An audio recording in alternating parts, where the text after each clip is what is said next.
Hello, my name is Isabella Perez, Recreation Leader for the City of Socorro. Thank you for joining today's meeting. Before the meeting begins, we would like to remind our guests to remove all hats and silence all electronic devices. No destructive behavior or outbursts will be tolerated, and violators are subject to ejection and possible prosecution. Hola, mi nombre es Judy Rodríguez, secretaria de Planificación de la Ciudad de Socorro. Gracias por participar en la reunión de hoy. Antes de que comience la reunión, nos gustaría recordarles a nuestros invitados favor de quitarse los sombreros y silenciar todos los dispositivos electrónicos. No se tolerará ningún comportamiento perturbador ni exabrupto y los infractores estarán sujetos a expulsión y posible procesamiento. It is 6:02 p.m. This meeting is called to order. Item number 2, Pledge of Allegiance and a moment of silence.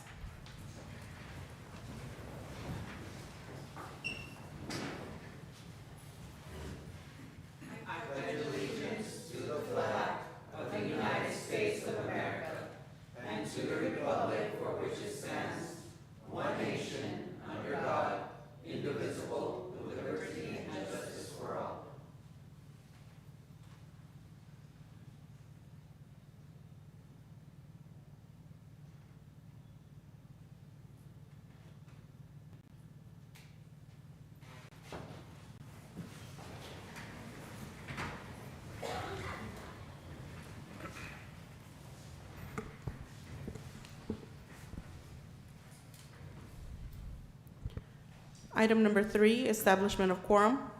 Ruben Reyes. Yes. Cesar Nevares. Here. Alejandro Garcia. Here. Mayor Ivy Avalos. Here. Rudy Cruz. Present. And Ivan Colom Villalobos. Here. Mayor, we have a quorum. Thank you. Item number 4, Public Comment. We have one speaker, Mayor Margarita Perez.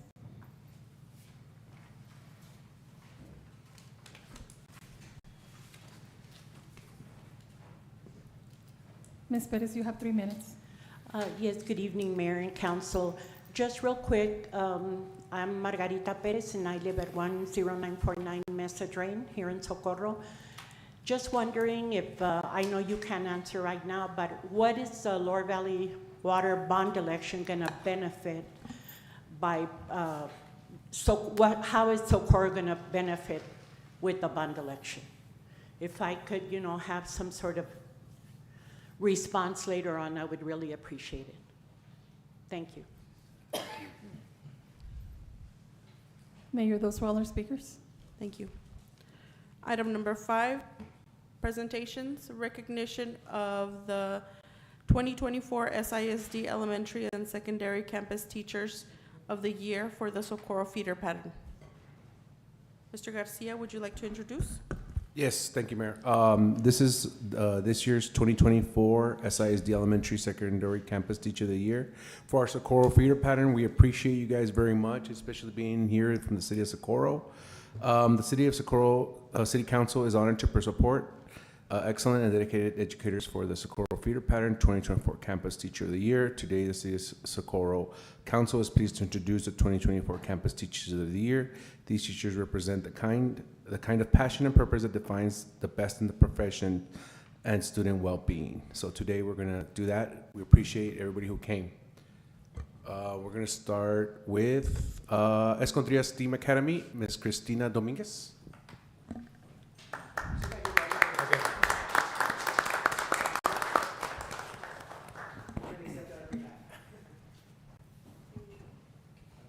And your name is? Thank you, Mr. Aguirre. Take your picture as well. From Hilly, Ana Oropesa.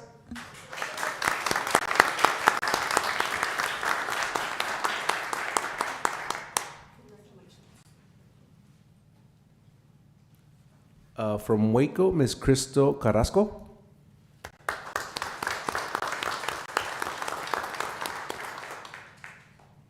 From Robert R. Rojas, Victoria E. Contreras.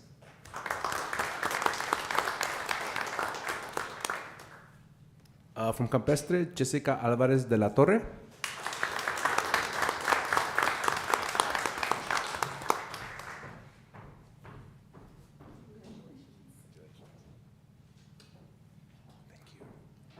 From Ernesto Sedna, Megan R. Federico.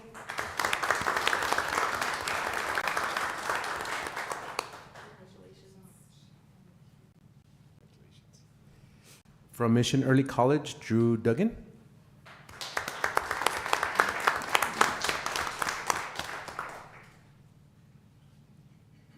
From Socorro Middle, Natalia Carrillo.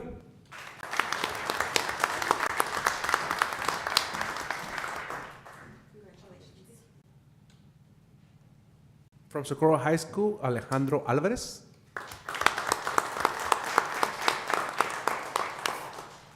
And from Salvador Sanchez, Angela Rose Hernandez.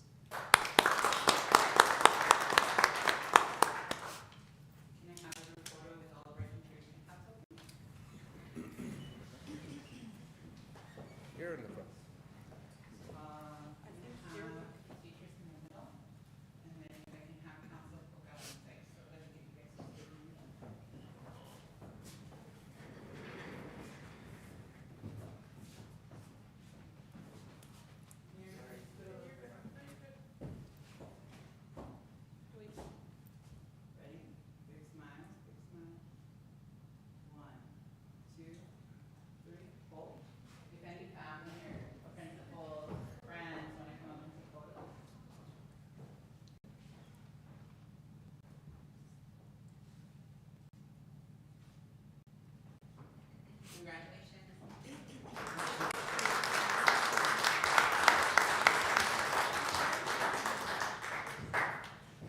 Thank you, teachers.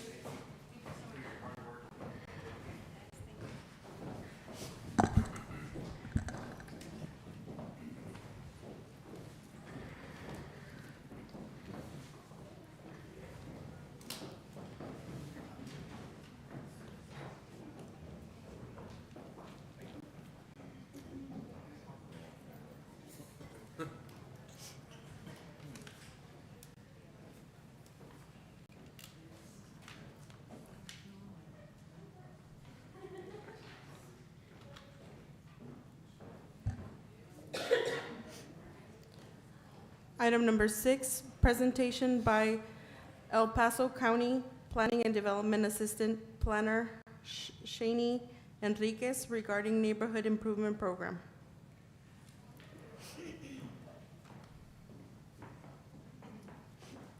Hi, good evening, Mayor, Council. My name is Gabriela Fraga. I'm with Commissioner Liliana Holguin's office, and I'm here to introduce to you, she's one of our assistant planners from our Planning and Development Department there at the county, and she's going to introduce a program for the county. It's Shani Enriquez. Good evening. Thank you for having me. Shani Enriquez, Assistant Planner with El Paso County. Good evening, Mayor and Council. I'm here today to present this new program that began partly last year, late last year. It's called the Neighborhood Improvement Program. So a little overview about the program. This is actually an accelerator to a neighborhood association that was adopted back in 2020 for El Paso County. What it does, it's going to help the community, help these neighborhoods with small-scale projects. These will help build infrastructure within these communities and overall improve the quality of life for these neighborhoods.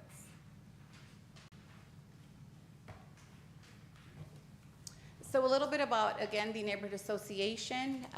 It was adopted back in 2020. And what it is we want to be able to recognize these neighborhoods, so when we do get these funds every fiscal year, they're able to apply for these small-scale projects, okay? Some of the benefits will be these neighborhoods, if they have questions regarding any type of new development in their communities, they can always reach out to the Planning and Development Department for that. Benefits to the county is we'll be able to meet with these neighborhoods, whether it's monthly, quarterly, whatever these neighborhoods entail and what their plan is, we're going to be here for them. And they're the ones who live in these communities, so they obviously know the needs and wants for their neighborhoods.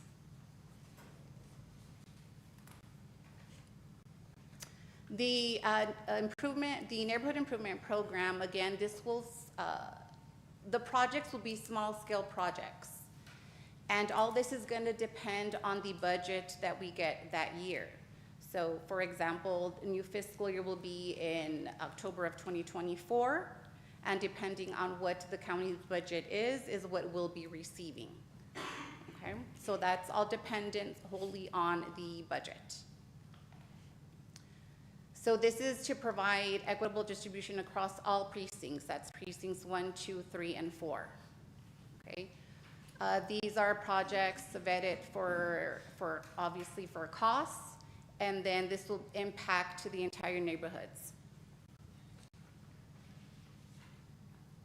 So our current funding allocation is $125,000 for fiscal year 2024. Now, every year that might change, so we cannot depend on the same amount. It could increase or it could slowly decrease.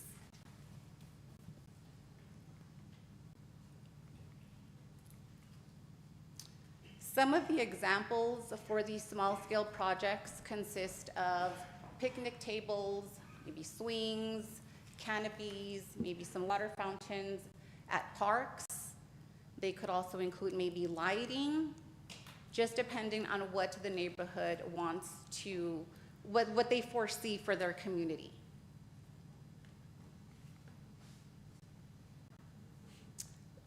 Going into eligible projects. In order for these county neighborhoods to apply for these funds that we do have, they do have to be a registered neighborhood association. So in order for them to register, there has to be at least 15 members when they do register. They will vote on their officers, a president, a vice president, a secretary, and a treasurer. They will sign bylaws. Those bylaws will be provided by the county. However, they can be amended. Okay? The project selection will be dependent on the feasibility at that time. I do want to stress that these projects do have to be on county-owned property. Okay, or within the county's right-of-way. Okay, so that's something that we definitely want to stress.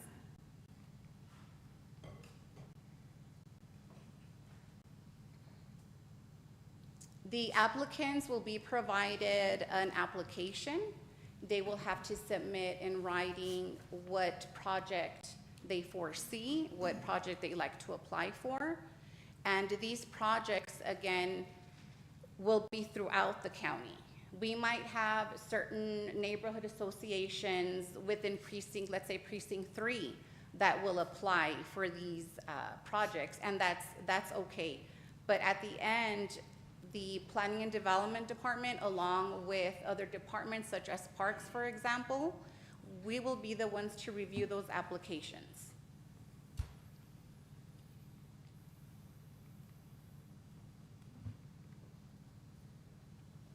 As I mentioned before, the applications are competitive within precincts. One or more project requests may be awarded per precinct. Again, making sure that the applications, these projects are feasible. We will conduct the cost estimates and provide that information to these neighborhood associations.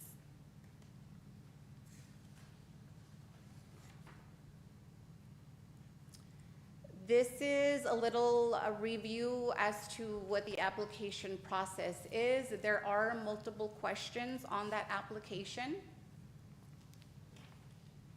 This is just a little example. I know it's very, very hard to read, but I'll be more than happy to send that to you as well, and I'll get with Gabby here to do that.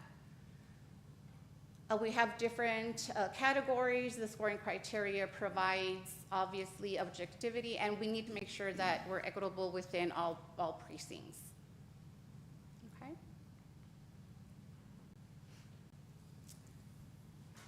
That concludes my presentation. I'm available for any questions anyone might have. Ms. Villalobos? I have several, okay, so Okay? bear with me. Sure. The 125 allocated funds, is it per project, per city?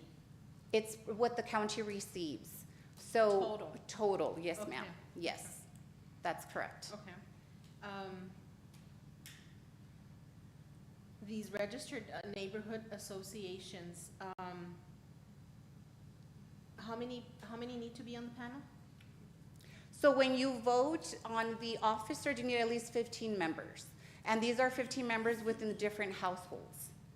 So when we hold these meetings as well, we need to have at least 15 members present, 15 individuals.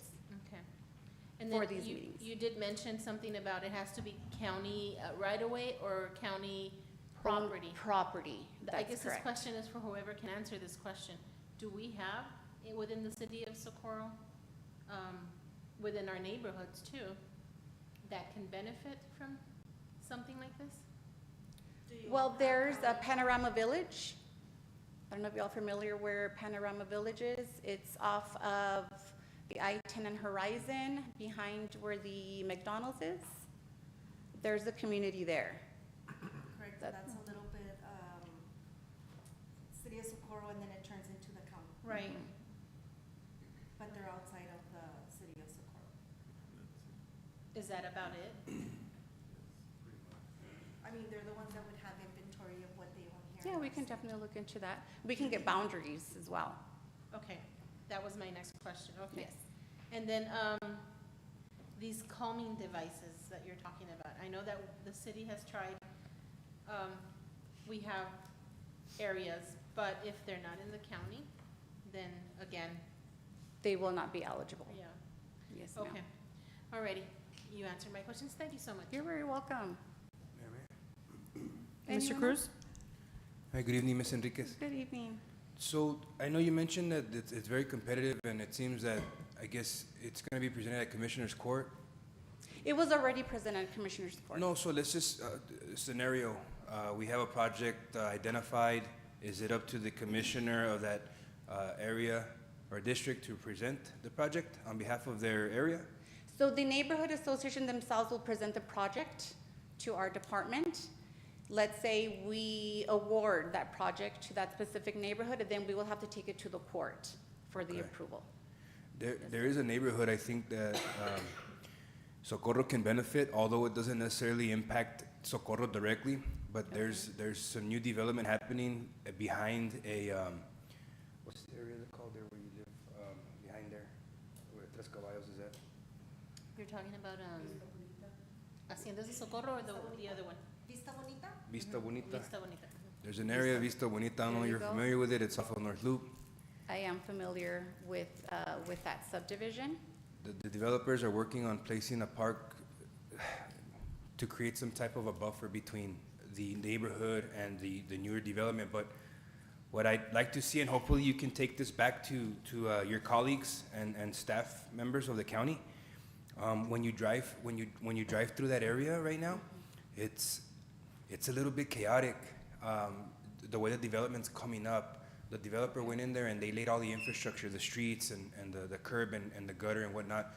But it doesn't seem to be like it's being monitored or policed heavily enough to the point where there's types of structures that are going up that we wouldn't consider necessarily in Socorro a dwelling or something that we would allow to be placed in our city. Okay. And we're seeing that type of development happen, and maybe not necessarily through the NIP program, but maybe we can involve that group of residents to kind of say, hey, we're bringing this, and I think we can also advocate as representatives for our city that we'd like to see something happen over in that area, just to kind of beautify it a bit, I guess. Of course, yes, Yeah. and again, these are for the neighborhoods. And again, they know what they need and they know their wants, and we are here to serve them as best as we can, so most definitely. Thank you. Thank you. Any other questions?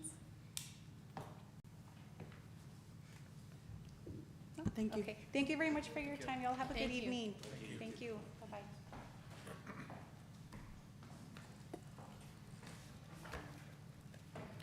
Item number 7, presentation from the Lower Valley Water District regarding the May 4th, 2024 bond election projects.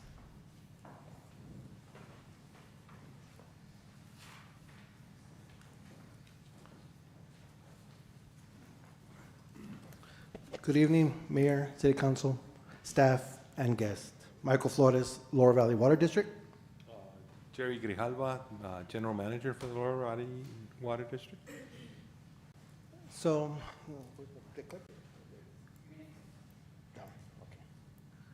so tonight, City Council and Mayor and staff and guests, we want to do a presentation of what we are doing for the bond election that is scheduled for May 4th of this year, of 2024.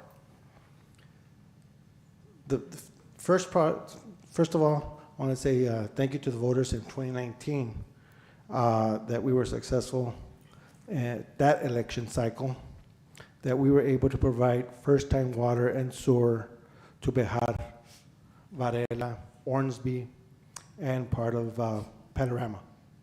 So those were projects that were inside of City of Socorro that in 2019 we were able to secure funding and provide first-time water and first-time sewer. This time around, for our Proposition A, for our bond of May 4th, is we are asking the voters to vote on $35 million for water and wastewater services. This is all first-time water and sewer. There are 8 projects that are on our list that will be able to provide first-time water to those individuals in Sparks up in the Gateway. The other 7 projects are sewer projects. Mesa Verde is one of those projects that will directly impact and support members of the community of Socorro. Mesa Verde is a project that is right beside Passmore and Alameda. So that we're going to go ahead and be able to provide first-time sewer to about 30 residents. The project that on Gateway, it's the water project that will be able to run water along Gateway between Hardnose and Horizon Boulevard. Those individuals that are on the Gateway do not have fire protection and water. So we'll be able to provide first-time water not only to those individuals, but also fire protection to those businesses and residents on Grand River and Nonap and Harnos. So that's 7 properties along the Gateway.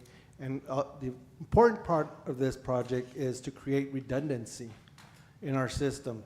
If there's something goes wrong there in Sparks, the water won't be able to, there's only one entrance, so this project will be able to loop that area so we can go ahead and run that water off of Horizon.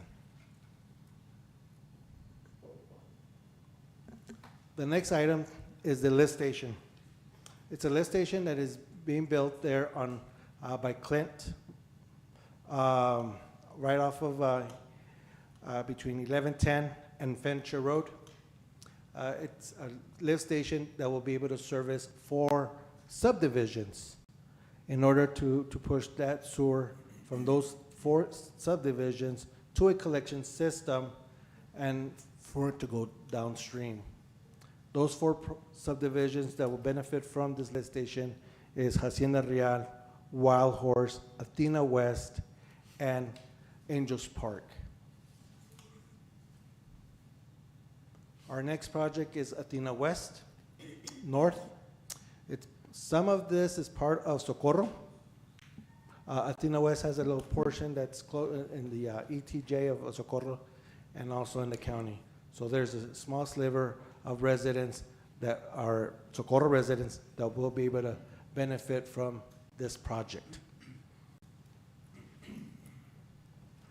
Valle Bonito is another project that we are doing, first-time sewer, and that is 160 homes. This project is between Alameda and Socorro, between the high school of San Elizario and Clint High School. It's a subdivision right behind that high school. So it's 160 homes that we'll be able to provide, again, first-time sewer. Our next project is Hacienda Real, a subdivision that is south of us from our office on 1110, on North Loop and 1110. Hacienda Real has 21 residents in the subdivision, again, first-time sewer. Wild Horse is a 27 lots, 27 residents that will be also taken off the, into the collection system and get them out of our septic systems. In order for all of this to work, there has to be a main line, and this is the line that's on North Loop that will be able to connect those subdivisions into that lift station. So that's the line from 1110 and North Loop all the way to our lift station. The combined project total is $34.3 million for construction only. Out of the $34.3 million for these projects, about $700,000 is for the soft costs to be able to pay for the election, bond counsel, the financial advisor, things of that nature. Right now, our debt service is 4 cents. Our board has always made sure that our debt service is 8 cents per $100.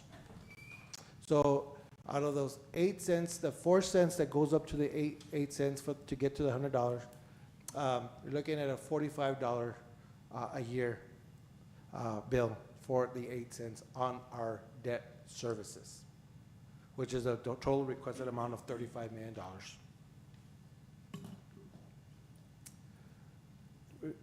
Our presentation is based on people going out to vote. Our voting starts early voting on the 22nd of April, goes all the way to April 30th, and election day is May 4th. Part of the presentation that I gave also includes the early voting locations, their hours of operation, and also the date of election on May 4th. We have partnered with the County of El Paso to do the elections. We were lucky that not only were we also doing election, but also the city of San Elizario and Canutillo. So we were able to share that cost of running that elections. So there is a cost savings when you share elections with other entities. And that concludes my presentation. I'm going to go ahead and pass that mic to Mr. Grijalva. Okay, so a couple of things come to mind. First of all, why are we doing these projects? We're doing them because the cost per connection, if you look at the individual households, is too high. We're not going to get a loan from anybody off of it because they expect a cost per connection to be between $6,000 and $10,000. We're looking at $60,000 per home to get the infrastructure there to hook them up to sewer service. So there's no way anybody else is going to fund this. So we have to fund it ourselves through our bond issuance. Number two, that frees up the water district's money to do the even smaller projects where 2 to 3 people live that don't have sewer or water. We can actually now fund them. We've got a lot of TBDs to be determined on our website because we don't have the funding for them. Although we've done the survey and probably have engineering designs, we just can't fund the project just yet. What this kind of money going toward our major projects does is save us money on the capital improvement side from our district money to be able to do those one-off projects. And that's basically how it's going to work. We've done this before. It worked very, very well. Unfortunately, COVID hit and inflation hit and clobbered us. We're still missing 2 projects on that first bond issuance that because of funding we won't be able to get done. but we'll free up the funding by approving and getting these other projects approved. Any questions, comments? Ms. Villalobos? If you were to be able to get these funds, does the consumer have to also pay from their pocket, or are we increasing across the board? It's a tax increase. So the taxes you pay to us are relatively low to begin with. We're adding $30 to $45 per $100,000 valuation of a house. So say it's a house that was worth $200,000, you're gonna pay $90 extra a year for us to do this for everybody. That's roughly about $7 a month. Absolutely. It's very, if you look at some of the school districts, it's very cheap. Okay, and these two projects that you mentioned, are they in the city of Socorro? Those are the projects we're talking about? Is Angels Park in Socorro? No. Okay, so it's right there on the border, because we are for some reason, but Angel Park, which is behind us, isn't. That's unusual. It goes around. But Athena West, I think a portion of it is. And again, the money we free up, because most of the Socorro projects are not that big. Silvia is, the one on Passmore. Right. That one definitely is in Socorro. So that one's gonna get fully funded by us. And then the one-offs, the people that have a problem over here in the park with getting sewage, we'll be able to fund that pretty easily, because now we've got a bond issuance to fund the big projects. And there's plenty other projects. I think we've got 30 one-off projects. Aside from the big ones, we've got 30 projects outstanding that we don't have funding for, that shouldn't take all that much money, but we just run out of money. And then lastly for me, if you could answer Mrs. Perez's comment that she made earlier during public. Is she allowed to ask a question? Because I think we answered the comments, but let's see, can she be asking a question? Is that okay, Council? Do we need to suspend the rules? Do we have a motion to suspend rules for Ms. Margarita Perez? Motion to suspend the rules? Second. Okay. Ruben Reyes. One moment, please. We need to vote. Yes. Cesar Nevares. Yes. Alejandro Garcia. Aye. Rudy Cruz. And Ivan Colombia Bolo. Yes. Can you come to the podium?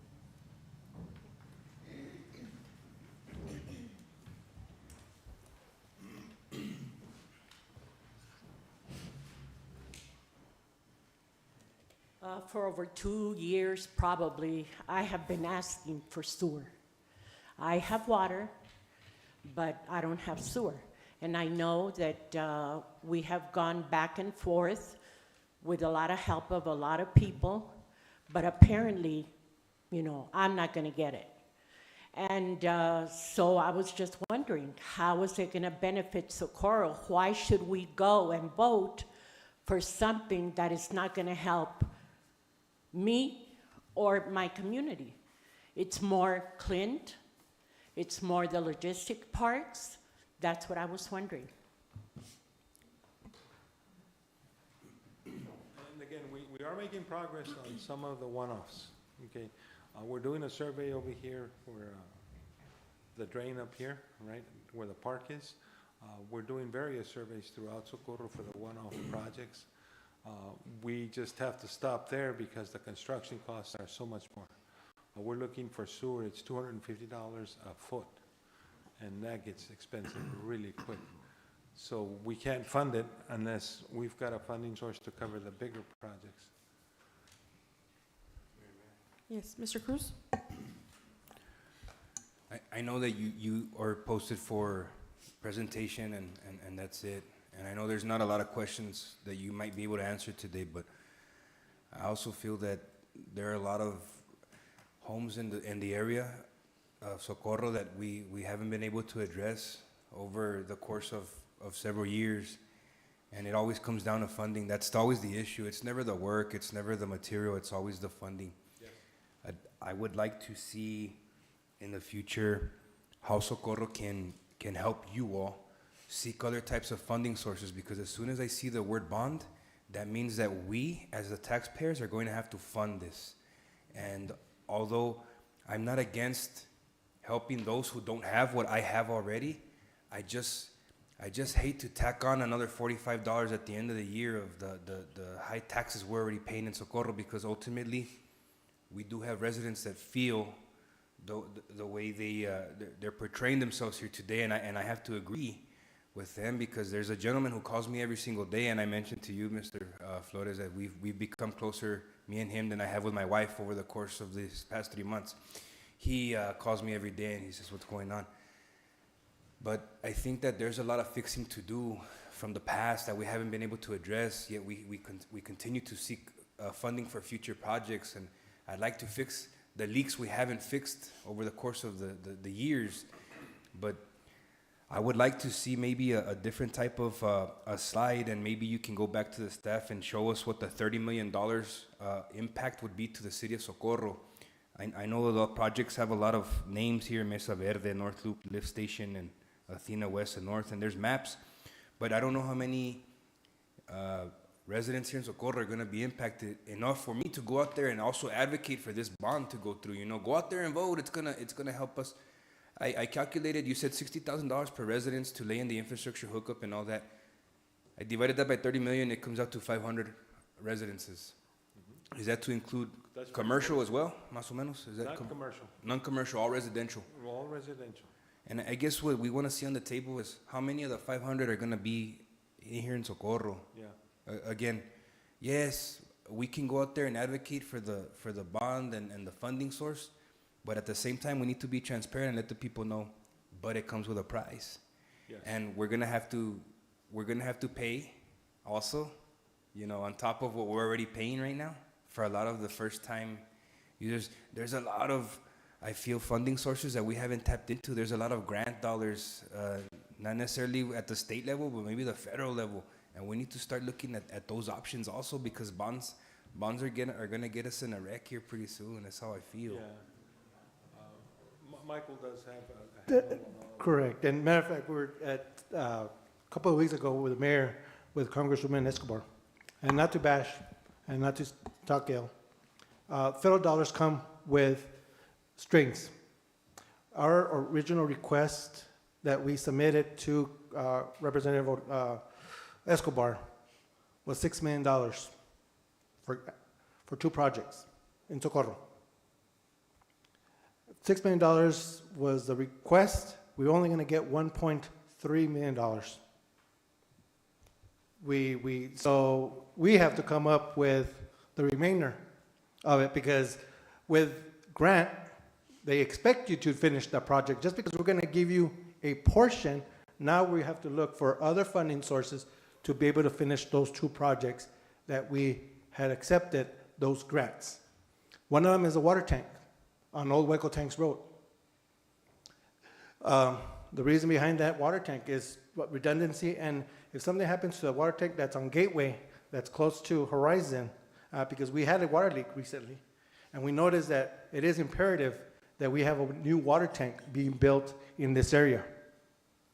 So and the estimate was $3.5 million for a tank that we submitted a grant to Representative Escobar. At that point, at that time, when we did this original request, like I said, the opinion of probable cost was 3.5.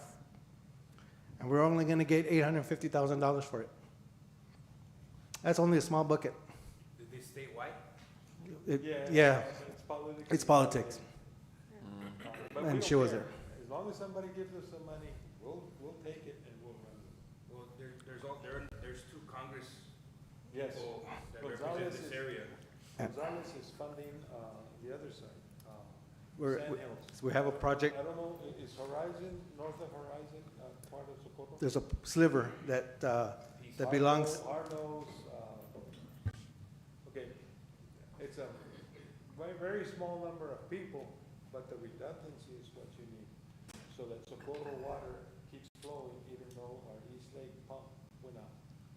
So yes, there's federal dollars out there, but it's not enough to cover these costs, unfortunately.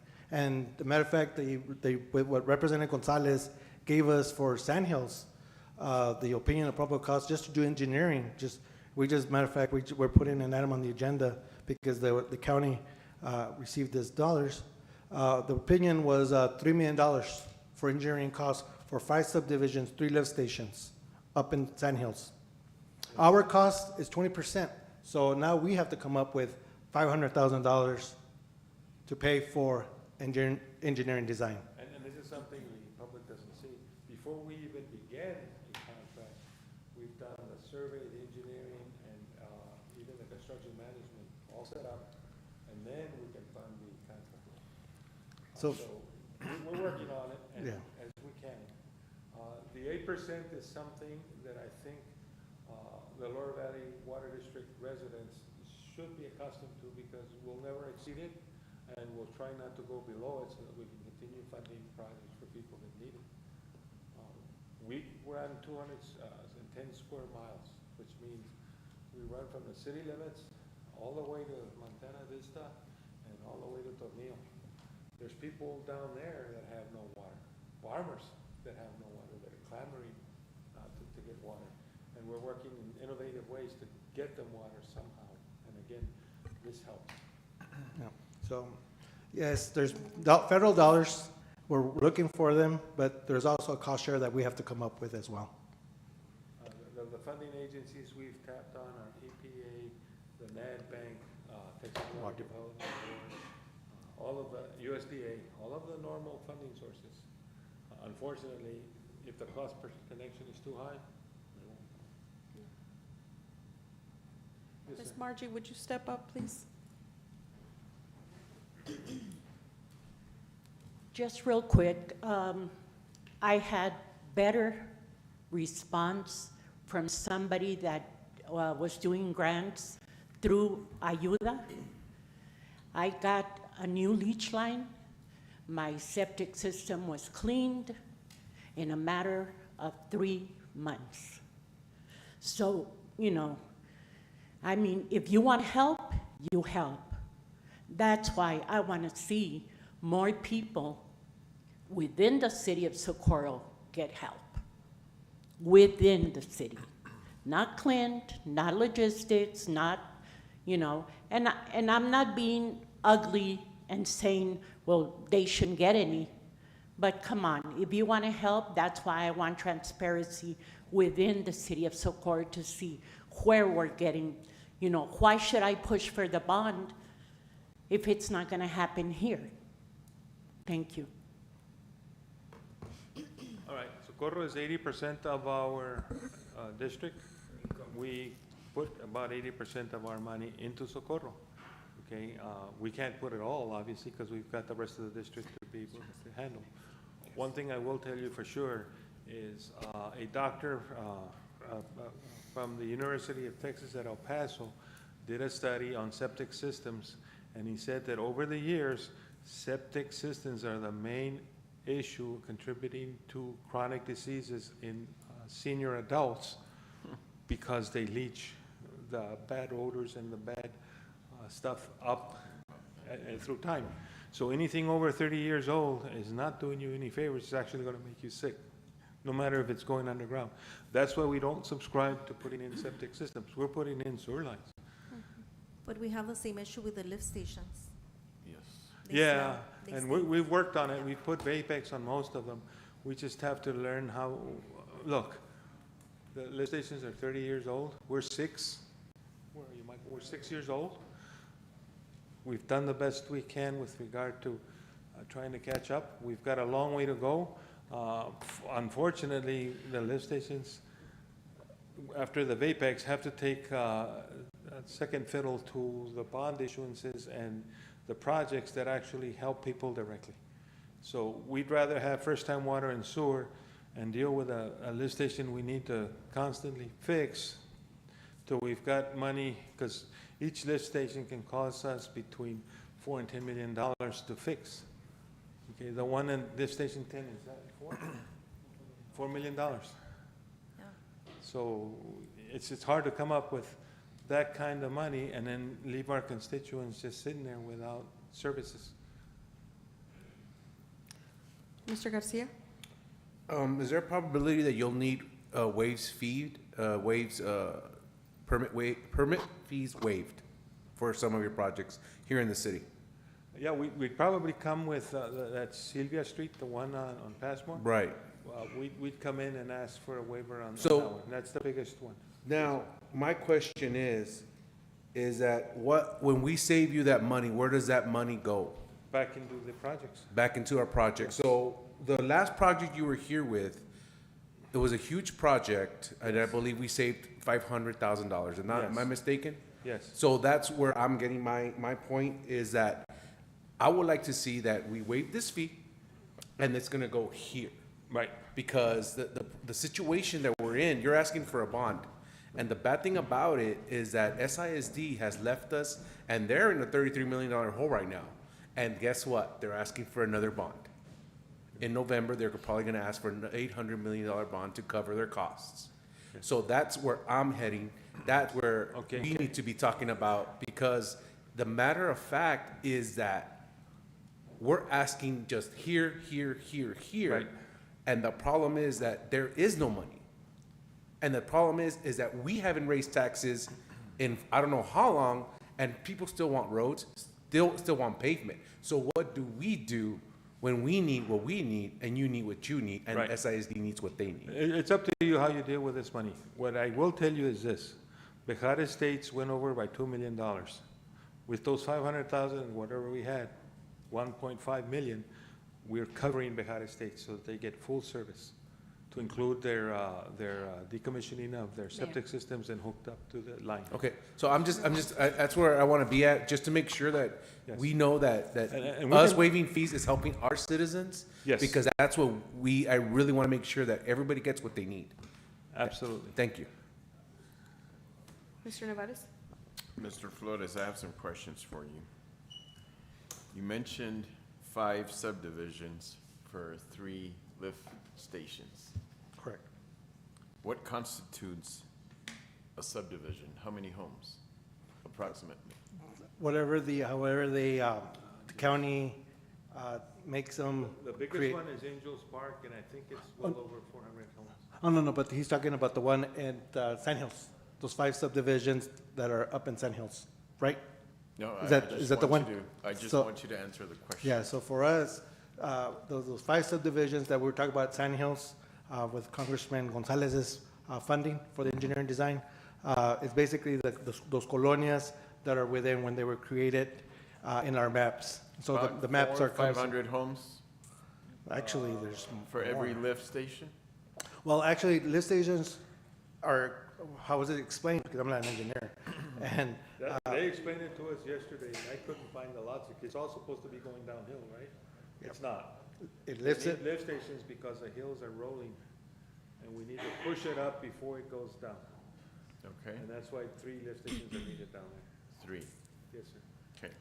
Yep. Now, this bond we're talking about, is it addressing waste management, dumping gray water in our backyard?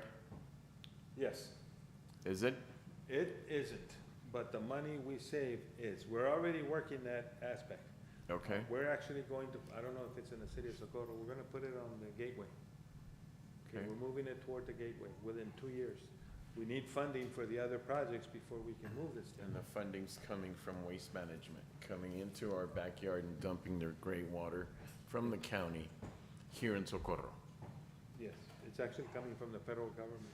from the government. Yes, we can't. And how are we to address all these complaints, odor complaints? The constant terrible odor in the area. And That's I not can- coming, okay, that's not coming from the dumping, okay? It's gray water, so it doesn't Gray water. smell. We can take you there and show you what gets Oh, dumped. sir, I pass by there every single day and I get calls and I get pictures sent to me. It's coming from the drain system, okay? The actual sewer system that starts north of North Loop has some problems in the manholes that we're going to fix so that the odors don't seep through the manholes into the air. Okay, That's what I think your people are smelling, not anything coming out of that, because it's sealed. The truck hooks up with a sealed hose. Mm-hmm. There's no air. Yeah, but they leave it open during the day. They There- shouldn't. Well, sir, We're please, working on it. please address that That's issue easy. That's because easy to fix. these trucks are in and out from 3 o'clock in the morning all the way to 4:30, 5 o'clock in the evening. The gates are open, they're in and out, placing their hoses in there. As one leaves, dumps all the stuff in there. We'll address that to make sure. That's open. to That's make sure. being They left shouldn't be open. They should be sealed. And I'm getting constant calls, complaints on the bad odor in the area. I'll talk to our operations guy to make sure that we fix that. That's an Please. easy fix. Please, Yes. thank you. Ms. Villalobos? I just encourage everyone, if you have not seen the website where they have all the projects, you're probably not familiar because they're listed under the name of the subdivisions. And you might not know that they're in Socorro, but they are on there on the website. I constantly look because about, I want to say 6 of those subdivisions are in District 4. And I'm constantly being called, when is my project?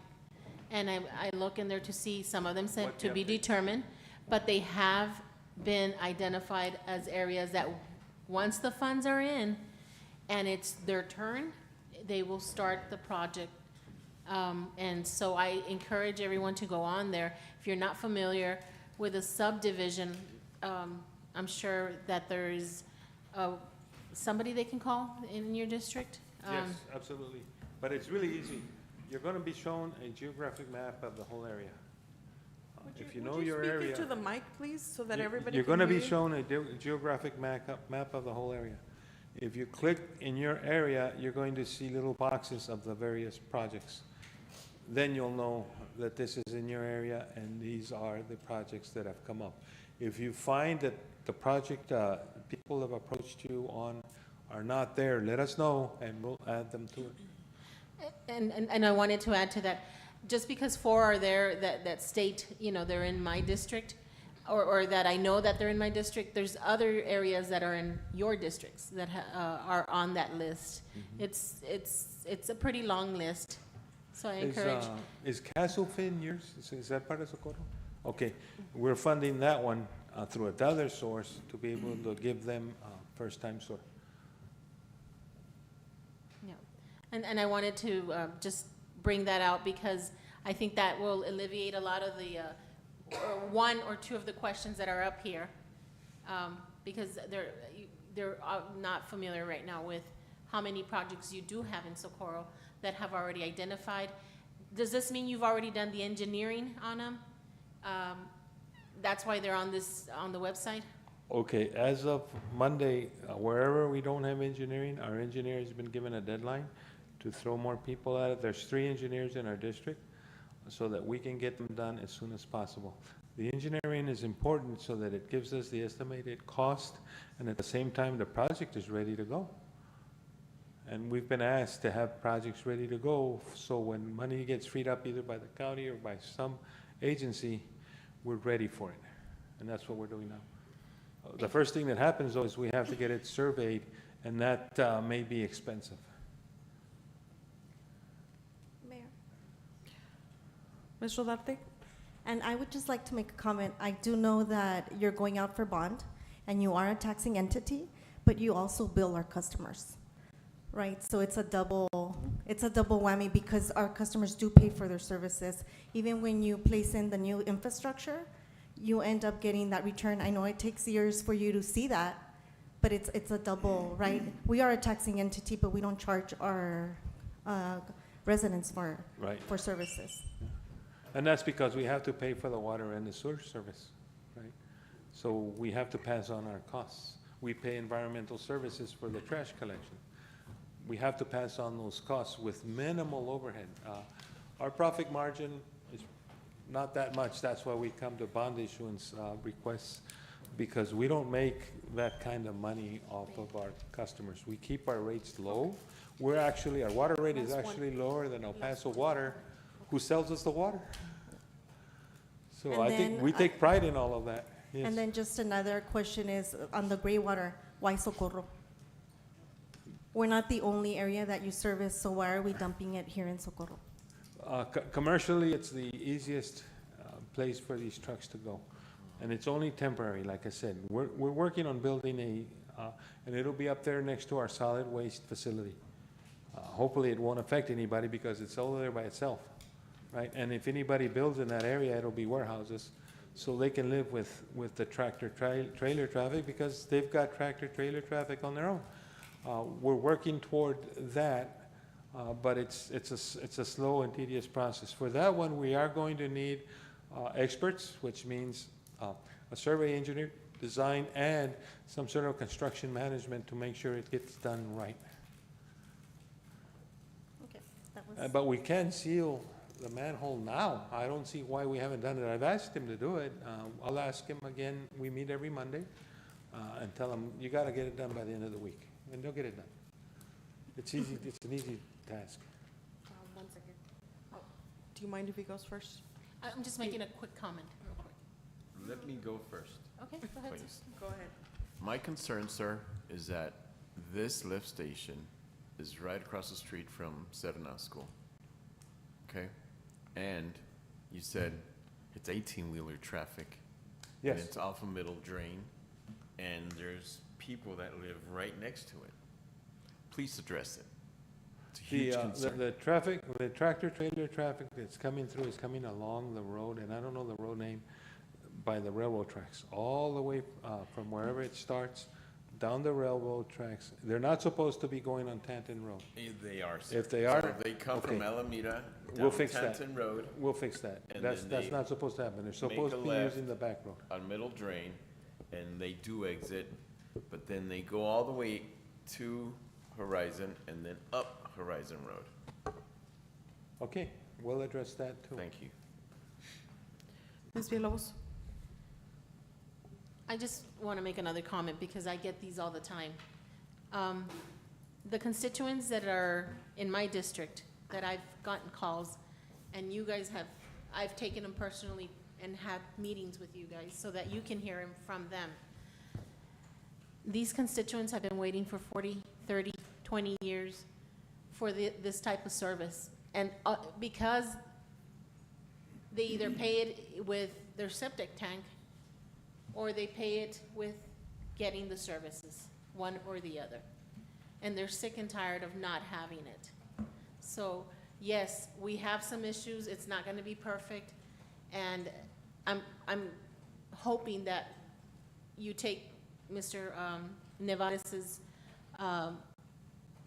issue that he knows about, take it back and tell him how serious it is. Yes. Because now you have us coming to you and saying, these are the fix it. problems. And we're saying, we would love to help you with this bond, but let's back up. We have these issues. And like Mrs. Rodarte said, why Socorro? I understand. Thank you for letting us know that you have a future plan to move it out, right? But it's not here yet. So I just want to tell everybody here, this is for me and for the constituents that have been talking about it, because I got septic, I had septic up to like 7 years ago. And yes, it was a problem. I understand. But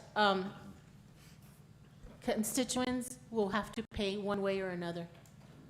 One way or another. And if having a septic tank causes illnesses and et cetera, then we should really help push this bond, in my opinion. And I'm sure that the constituents that have spoken to me and have told me that they're willing to pay for it, because it's much more expensive when it breaks. It's much more expensive when it backs up. Yes. So. Now, I will tell you this. You're getting gray water. Clint is getting sewage, septic sewage. That's where the sewer trucks go. They don't come to Socorro. So Clint has actually got a much worse situation because the trucks have to open through an open screening. And we're working on getting that underground so that they're unaffected by the smell. Unfortunately, in 2019, El Paso Water said, you have to move it to your area. We won't support it anymore here. And so we had to do something with it because we knew that our projects require that we collapse old septic systems and get rid of the sewage. The only closest place to here was Vado. We can't go to Vado anymore because they closed down. I think now it's toward the Odessa Midland area. And that's just unfeasible.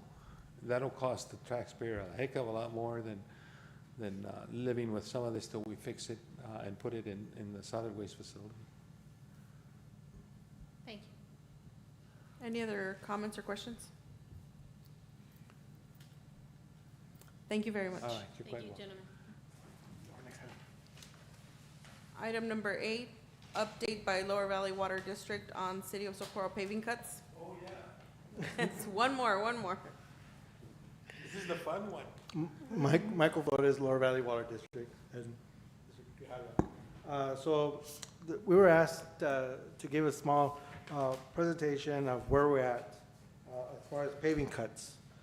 When we started this list in early part of the year, which has been creeping up for the year prior, there was an identification when we went out to bid back in March, or when we closed the bid in March.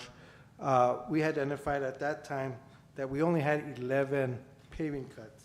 Well, when we started the list and we were asked, and there was an original list that came with your agenda item, that list had 25 items on that list. Well, for some odd reason, I guess a miscommunication, they didn't tell the city that they were done.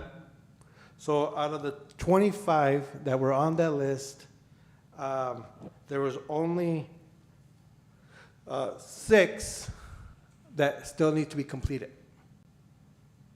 out of those 25. 19 have been completed from that list that you all have provided us, and which was part of your backup on your agenda item. When were they repaired? As far as dates are concerned, I don't know, but we did have pictures. We sent those pictures to Ms. Lorraine and to your code enforcement person. So there was an email this week, because I did ask our field operations to go look, and I showed them that there was 25 items on that list, and they told me, there's no way that there's 25. And so they went back out there and took pictures, and then they sent those pictures to us. So it's part of the on that email that went out. Now, recently we let out a contract, so the contractor knows that Socorro is a priority. They're supposed to finish Socorro before they go any further. So we are estimating that the remaining paving cuts that were on that list, on the original 25, and then, so right now, because of growth, new installations, and leaks, paving repairs, we have to make sure we have 14 inside the city of Socorro, and we are pending permits on 4 of them. So the other ones have permits already. We have 4 that are pending from the planning and zoning permits for us to go back and pave. So we have 14 that we have identified and we need to complete. We spoke to Mr. Mena, and Mr. Mena is saying that he will have these completed here in the next 2 weeks. That's So- the contractor. So that's the contractor that will be doing this project. So within the next 2 weeks, we will have all of the Socorros that are on that list completed. So that is our report. Any questions? So now with the contractor, what would be the turnaround time? So we have an issue, you take out a permit. What is the turnaround time for you to address the paving cut? And then you also have emergencies, right? That you go in there and you are required to take out a permit immediately after that Yes. and address the paving cut. What is your turnaround time? It should be within a week or 2, depending on how long it takes the road authority to approve the drawing that we present to them. The what? The drawing, the engineering design, and the plan that we've got, the operational plan for the project. We have to let the county know when it's a county road, and we have to let TxDOT know when it's TxDOT. TxDOT has some pretty stringent requirements, so depending on their inspector, they may require us to do additions to or change our plan so that we can do the, and But then what they about have to, Socorro? they have to approve the road. So Socorro approves it from the city point, the highway people approve it from the highway point. And Correct, then so if I'm it- just asking for a turnaround time, because 2 weeks turns into months, right? And normally, they're not reported, or no one comes in and takes out a permit.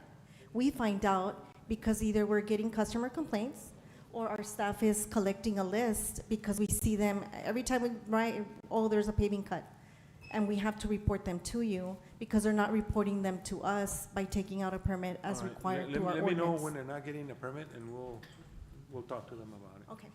They're supposed to be getting a permit for everything, yeah. Mr. Cruz? Well, we can sit here and talk about paving cuts all day long and look at pictures and stuff, but I think at the end of the day, there's a process, and the process is being undermined. Lower Valley Water needs to identify the project. You guys go out and price it. To include in your pricing should be the paving cut repair. Once you have all that, you come in here, you pull the permit, you get the work done, you notify the city, our work's been done, we're gonna start the paving. There's no communication between your office and this office right here, and we're getting phone calls right here. We're getting phone calls from people every day. Se me están puchando las llantas. This road's messed up. It rains, guess what? It got even more worse. And come to find out, all it is a communication thing and the undermining of processes. If you guys were normal residents, you guys would have citations being mailed to you. At the end of the day, we need to follow the process. Yes. There needs to be communication between your office and this office, and it's not happening at the end We'll of make it happen. and I'm sorry to sit right here and speak like this, but I'm in a position to speak for the people I represent, and ultimately, we've been getting the short end of the stick every time from Lower Valley Water, and I'm sorry, Mr. Grijalva, but that's how we feel, and that's the service that we've been getting. Every time we call over there, we get a voicemail. Every time we call over there, nobody answers the phone. Pero cuando quieren un waiver, aquí están todos bien parados aquí pidiéndolo, Like I and said, we grant it all the time. Like I said, call me and I'll always answer the phone for you. I called you the other day y no me contestaste tampoco. I was All right, okay. indisposed. All right. It was an emergency. After Está that, bueno. I came back. And I think they covered it. All right. Now, our rules and regulations say it's 2 weeks before so that we can do the design and the plans, all right? 2 weeks then pass by so that we can do the work, and then 2 weeks later, we should have the paving done. That's our rules and regulations, so 6 weeks at the most, okay? I know we've been violating it because, like everybody else, we have a lot of attrition of our pipe layer personnel. So we're working toward fixing that so that we've got more stable workforce to be able to do this work. We had to let out the contract because we don't have enough people in-house to do it. Normally, we do our own paving. So, and I'm not playing the violin to make you guys cry or anything. It's just a fact of life that I need to explain to you guys. Thank you for your patience, but there's some obstacles we have to overcome. The phone lines, I think we just fixed as of last month. They're in terrible shape. Nobody can get in. Yeah. That's why we've got cell phones. Call us on a cell phone. We're good. Any other comments, questions? Thank you, gentlemen. That's it? Yeah. Thank you, made it. Quiet ride home. Huh? It's gonna be a quiet ride home for you too. No, we're good. All right. It rolls off, man. We've been to so many town meetings where we get bashed. Fabens is one of the worst, and we survived that. Thank you all. Have a Thank good you. evening. Thank you. Moving on to consent agenda. Do we have a motion? Motion to approve. Second. Ruben Reyes. Yes. Cesar Nevares. Yes. Alejandro Garcia. Aye. Rudy Cruz. And Ivan Colombia Lopez. Yes. Moving on to regular agenda, grants, item number 12, discussion and action to update the ARPA spending framework for the city of Socorro, Texas. Motion to approve.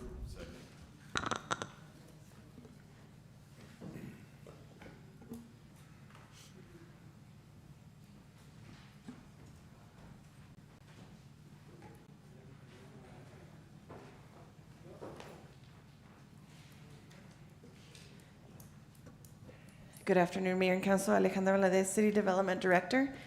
We are here to request your approval of updates to the ARPA spending framework. As you recall, we did adopt an ARPA spending framework as of October 28th, 2021. Since then, every time we do have a budget update or change to this framework, we bring it back to council to inform you and the public of those changes. These changes reflect actual costs of projects and also the feasibility of completing these projects. For this ARPA spending framework update, we are requesting some increases and decreases to budget in order to balance out the budget to a net zero change. All of the changes result in a net increase or decrease of $0 so that we can remain within budget. There is an increase to ARPA project PZ01 of $95,000 to cover actual costs of the development code rewrites project. There is an increase to ARPA project PZ04 of $34,000 to cover the cost of additional concrete lining of the Franklin Canal for the Bobby Bridge project. There is an increase in funding to ARPA project RCO2 of $300,000 to correct an administrative error that was carried through in our last approval. There is an increase of funding to ARPA project PZ06 in the amount of $37,000 to cover the cost of the pilasters for the Rio Vista Bridge projects.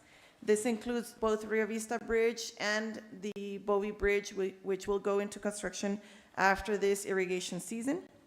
There is a decrease in order to balance those increases to ARPA project PZ08 of $71,000 approximately to ensure that we do have that net decrease of $0.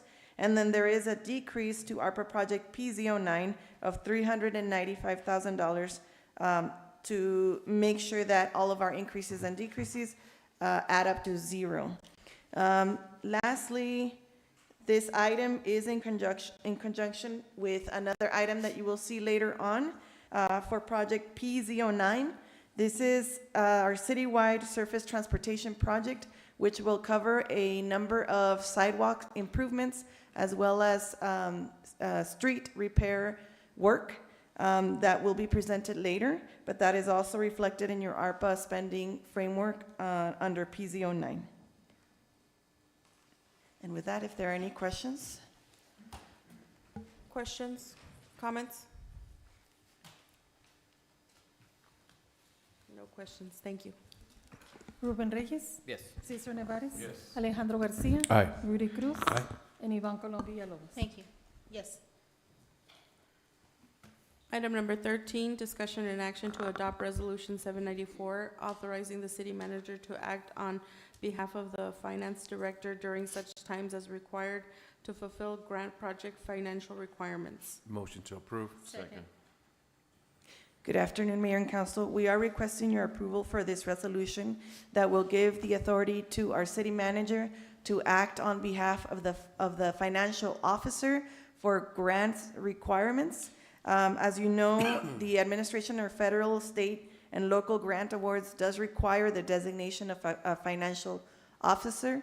The financial officer is the person that is responsible to track expenditures, submit reimbursement requests, and ensure that financial quarterly reports are submitted.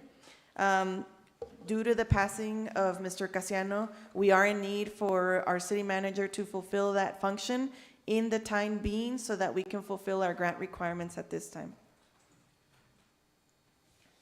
Questions, comments? Ruben Reyes. Yes. Cesar Nevares. Yes. Alejandro Garcia. Aye. Rudy Cruz. Aye. And Ivan Colom Villalobos. Yes. Thank you. Moving on to city manager, item number 14, discussion and action to approve the FY 2024-2025 budget calendar. Motion to approve. Second. Good evening, Mayor and Council. This item is to request approval for the upcoming capital and budget calendar for fiscal year 2024-2025. We have scheduled the workshops on Saturdays to have better attendance. please let me know if you want to make any changes or you have questions or concerns regarding the calendar. But it's already that time of year again. Questions or comments?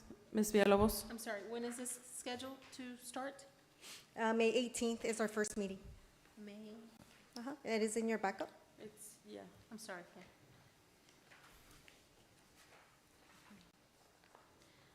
And it's on a Saturday, they're gonna be on Saturdays. Yes, the workshops. Will they be, well, I guess for myself, will I be able to tap in virtually? If we have a quorum in person, yes, you're able to log in like you normally do. I will try to attend. I have major surgery on April 30th, but I will try to attend. Most likely I'll be out 6 weeks, but virtually I can. Okay, Okay? thank you. Mr. Reyes? I just got a comment. We approve this every year, and every time we come to the meeting, we always say the same thing.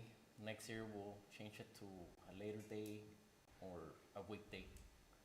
But I think, Saturday works best for public and everybody to be present. Correct, so when we used to do them before our meeting, there are people that do work, so they're not able to make it at 4:30 or 3:30.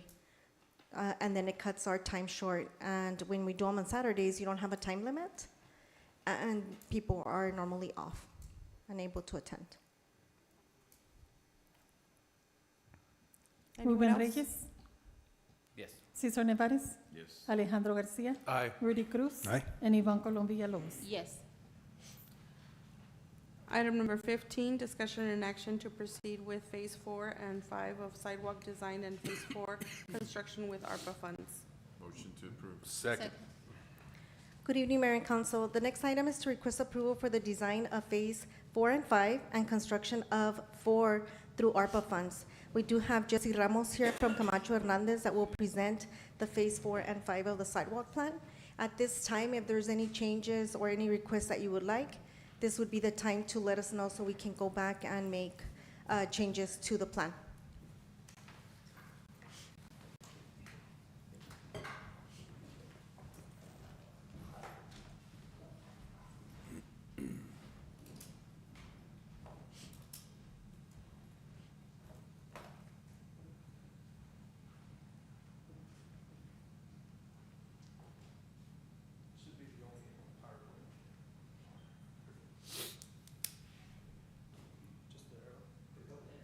Up and down, perfect.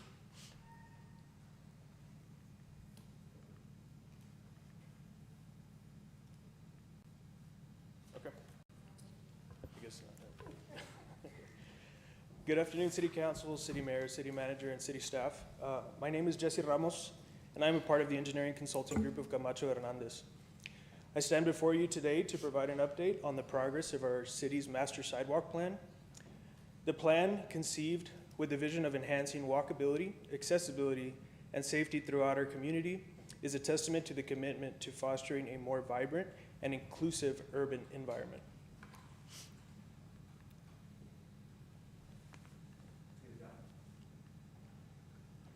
Am I supposed to point at something? Thank you. Okay, so this slide. As we all know, the master plan has been broken into phases.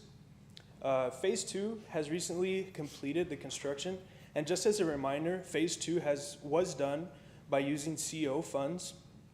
As a reference, I'd like to let everybody know that whatever maps come into play or whatever maps are shown in the future, Phase 2 will be shown as existing since we did finish that construction. As for Phase 3 design has been completed, and we are currently meeting and coordinating with city staff to determine advertising and letting dates for construction. Moving on to Phase 4 and 5, which is what I will get into more detail in the upcoming slides. Camacho Hernandez has coordinated with the city of Socorro for all locations proposed for the next 2 phases. I'd also like to add that Phase 4 and 5 will be using the ARPA funds as opposed to the CO funds.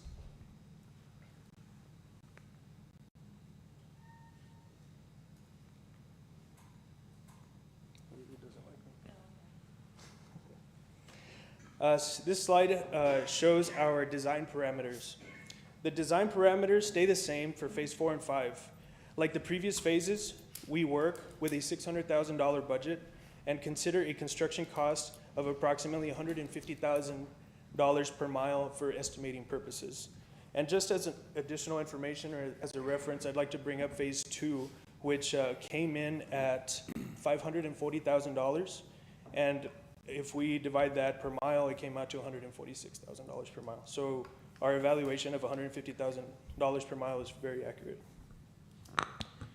All sections were evaluated for connectivity and how they would tie into the overall master plan. As always, we do our best to evenly distribute the sidewalks amongst all the districts.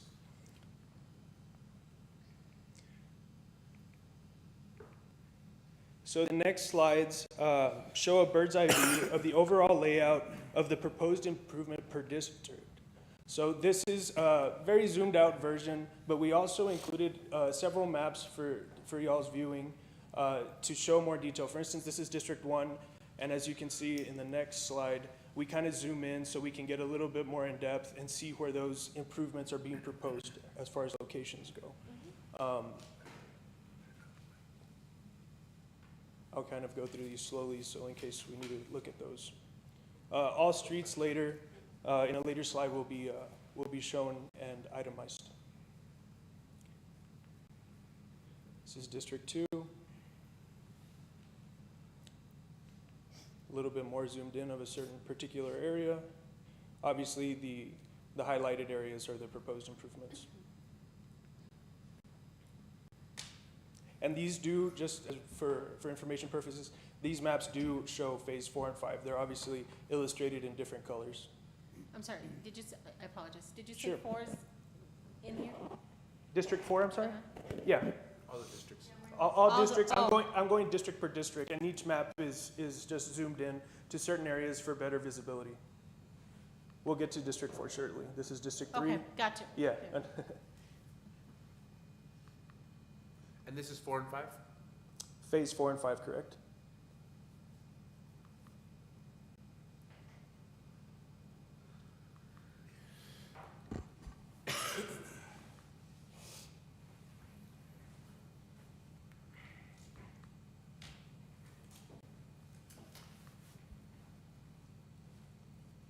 If I need to go back to a particular slide, please let me know. Yeah, can you go back to 1? 1, sure. I missed streets. Like, If you'd like, I could do this. I can go back to the map, like you mentioned, but let me do this in case this helps with if you have a question. So this is a summary of phase 4, and this includes all the districts, as you can see in one column, and as well as all the road names. I won't go individually as far as reading every single name. This can be provided to you and will be provided to you. But this is an overall summary of phase 4. And as you can see, it incorporates lengths, street names, where in the city as far as which district it's a part of. And as you can see, we also have an estimated cost. So phase 4 comes in with an estimated cost of approximately $589,000. Did this answer your question, Mr. Nevares? yeah, Perfect. Okay. thank you. No problem. And going to phase 5, the summary, same thing. All the streets are identified and pertaining to each individual district with the lengths and also the estimated construction cost. Phase 5 does come in at an estimated construction cost of $605,000. I do have the totals in miles in case everyone is interested. I know here it's evaluated as far as in feet of improvements, but every single district has approximately 1 mile of improvements. And that's both in phase 4 and phase 5. And you said it was 146 per mile? That's what the bid came back for phase 2, the one that was completed in construction or was done. $146,000 per mile, that's what the low bid came out at. For estimating purposes, we use $150,000 a mile. Obviously, the more bidders we get, the more competition and the better prices that we should get as a city.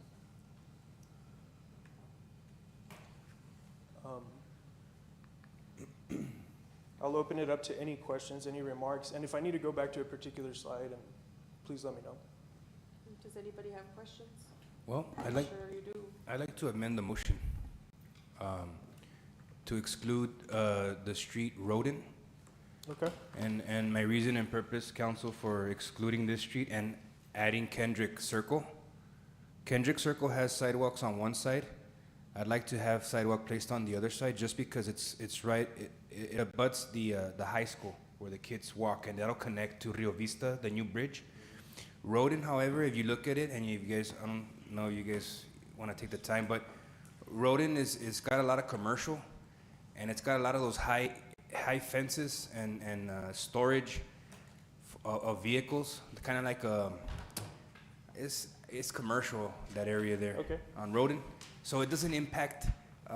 It's like, not very good for pedestrian traffic. is what you're yeah, saying. it doesn't impact the public as much as the Kendrick Circle would. That impacts close to 11 homes. This right here, maybe 4 or 5 homes at the most. Okay. But they're kind of out there. Maybe we can come back in another phase and knock out Roden.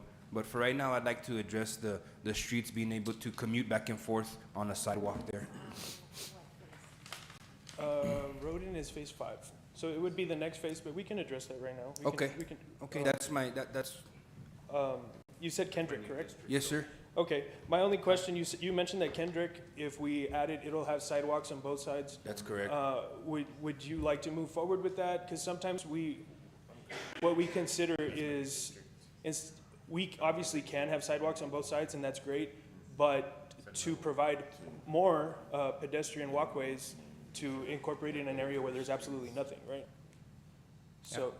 I'm good with that. Okay. Yeah. Perfect. Ms. Villalobos? How are these streets chosen? Is it because of the need, based just streets that were elected or selected?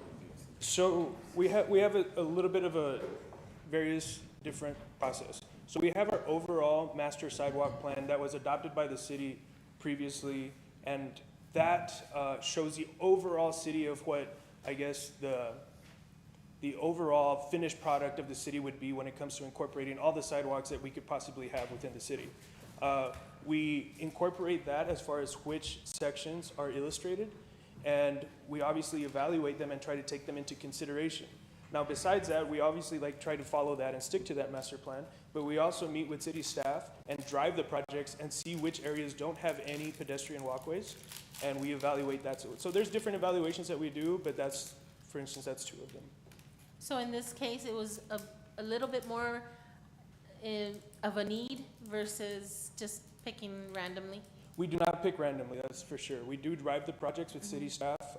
We did this a couple of weeks ago, and we definitely take that into consideration when picking these streets. So it's absolutely not necessarily at random.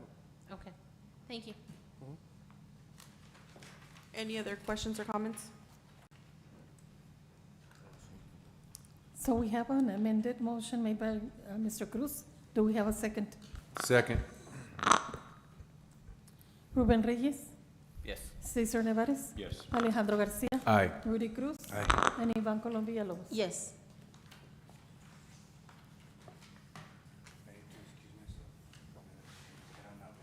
Okay. Thank you so much.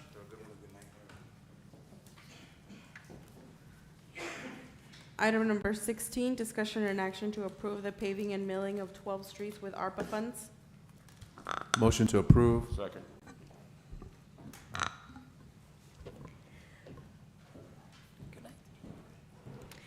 Good evening, Mayor and Council. The Parks and Public Works Department has evaluated 88 streets in order to prioritize repairs and overlays for ARPA spending. Streets were evaluated subjectively on a 1 to 5 scale, and it's as follows. Slide number 1 is scale 1, recently paved or excellent condition, have very few cracks or holes. And we're giving you example of what those streets look like. Slide 2 is a scale that's good condition with some raveling, minor longitude cracks. Slide number 3 is moderate conditions, areas with some alligator cracking and some potholes. Slide number 4 talks about good candidate for paving, many cracks and potholes, patches on patches. And then slide number 5, must repave ASAP, serious cracking, breakage, potholing, and possible auto damage. Out of the, go ahead to the next slide. Out of the 88, we selected and identified the recommendation to proceed with resurfacing for the conditions of 4 and 5. The next slide gives you the list of streets, and that total cost would come out to $641,000 approximately. Do you want me to read out the streets? No. And also, I wanted to mention that District 1 and District 3 and 4 are older communities. District 2, you know, if you feel a little left out, it's just because you have a newer area. Most of the newer subdivisions are in your area. Understood. Doesn't mean that we don't look into those streets, but the No. need is really in 4, 3, and 1. Understood, thank you. But the mileage is still, Moon is very important to me. Yeah. Yes. Very important. Do y'all have any questions, concerns? Ms. Villalobos? You know, I wish they had included more streets from Passmore, especially Sears. I think that one, I have not seen Tassie Way, but Sears is really, really bad, has been for years, and it's not on this list. Correct. If you want to change it, you can. That's why we're bringing it to you. Okay. We couldn't add it, we would have to just change a street. Correct. So because of the framework that was just approved, we would have to come back and amend that, but we still have time. So right now with the ARPA funds, we have to make sure that we have it secured by 2024. Right, December of 2024, we can spend it till 2026. However, we do go into lame duck period in September. So I need to make sure that all of the procurement is completed by September, right? So we're running short on time, and that's the reason why. And can you go to the master list and look for Sears?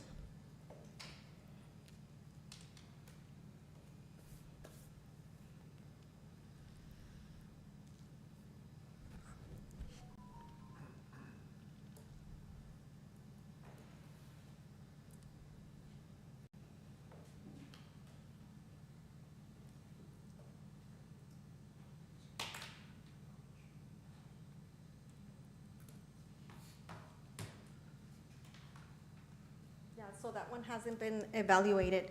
If you want, we can go out there and either you can change it for Tassie Way, or you can, Do we have tasks? I've never driven by it, so I don't know what it looks like. correct, so staff went out there and they actually, Its condition is a 4. that was a condition 4. Okay. So, just so you, and I'm okay with it, because they're both in need, right? Just so you know, the list that I put last year, over a year ago, most of them were Passmore. They were off, not Passmore, but Peters. So Passmore, Peters, you go straight down. A lot of those streets are in great need of repairs. And so I don't know if we need to allocate funding for that, but they are in really poor shape, most of them. And I know that you've gone out to put patches, but they don't last, and whatever the case might be, and they're back to, the same condition. Yes, we'll make a note to add it to the next time when there's funding Okay. for us to be able to pay that one. Thank you, I appreciate it. Yes. Yes, thank you. Just note, the subject says 13th Street and the actual, It's 12 streets. 12. Yes. We're supposed to correct that.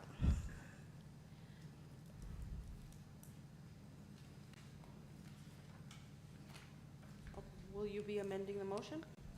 No, No? no, it's a category 4, it needs it, so. Do you want to switch them? Do you want it to keep it No, this way? we're gonna keep it, and then, we're gonna work on future for that area. Yes. Okay, all right. Thank you. Any other comments or questions? No. And just for the next section is just, we need to find funding in order to go out and do some more street overlays. Right now, we identified the funding of ARPA that we can use, and that's the reason why we're moving forward. At this time, we don't have any allocation of funding for street overlays, just the smaller, like Rio Vista, we're able to do that, but with maintenance and operation funds. Thank you. Ruben Reyes. Yes. Cesar Nevares. Yes. Alejandro Garcia. Aye. Rudy Cruz is absent, and Ivan Colombia Lopez. Yes.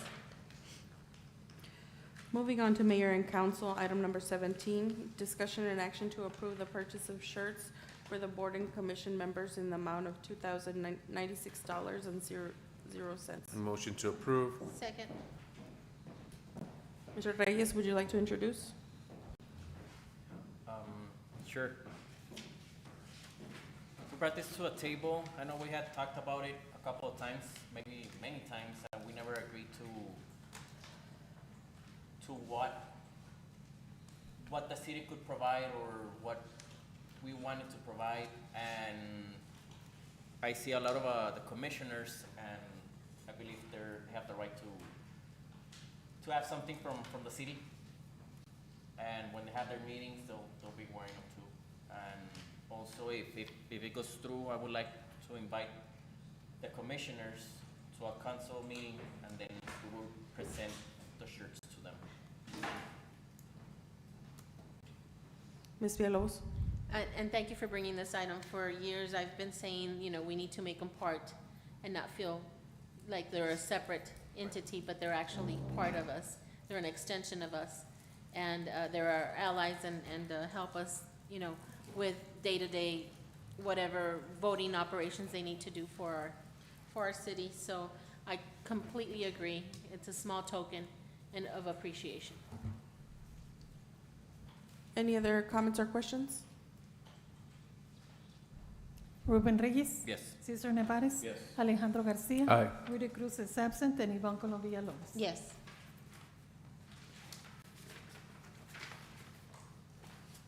Mr. Martinez, do we have anything for 18 through 20? 18 through 20 million, only 21. Only 21, okay. Do we have a motion to delete items 18 through 20? Motion to delete items 18 to 20. Second. Ruben Reyes. Yes. Cesar Nevares. Yes. Alejandro Garcia. Aye. Rudy Cruz is absent, and Ivan Colombia Lopez. Yes. Motion to go into to executive. Second. Ruben Reyes. Yes. Cesar Nevares. Yes. Alejandro Garcia. Aye. Rudy Cruz is absent, and Ivan Colombia Lopez. Yes. It is. Muted. It is 7:39 PM. We are now in executive. Oh.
unmuted. It is 7:51 PM. We are now in regular session. Item number 21, discussion and action to approve the revisions to the Chapter 380 Economic Development Incentives Policy. Motion to approve. Second. Ruben Reyes. Yes. Cesar Nevares. Alejandro Garcia. Aye. Rudy Cruz is absent, and Ivan Colombia Lopez. Yes. Motion to adjourn. Thank you. Ruben Reyes. Yes. Cesar Nevares. Alejandro Garcia. Aye. Rudy Cruz is absent, and Ivan Colombia Lopez. Yes. Meeting adjourns at 7:52 PM. Have a good evening.